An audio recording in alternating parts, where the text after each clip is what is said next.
Hello everybody, welcome to another episode of the Harvest Cafe.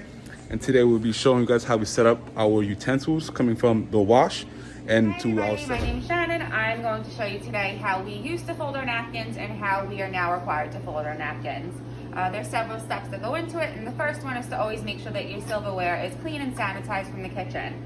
Once it comes out from the back, what we would do is shine the silverware. As you all know, we would take some vinegar, put it on a cloth napkin, and then you would just run the vinegar over the utensil. We do this to make sure that there's no watermarks left on the silverware, and it's just a double check to make sure that everything is nice and clean.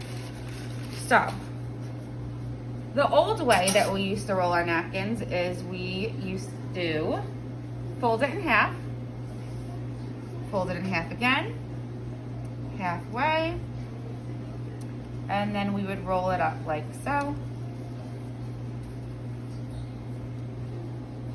And the napkin would stay as is. Then we would set it up on the table with the silverware out in the open.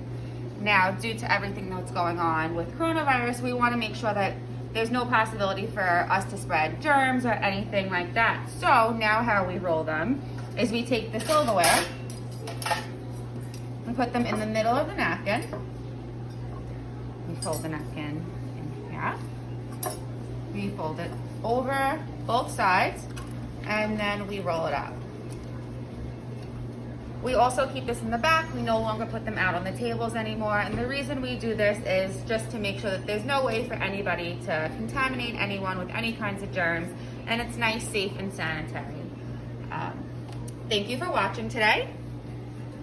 And I hope to see you all again soon. Have a happy new year.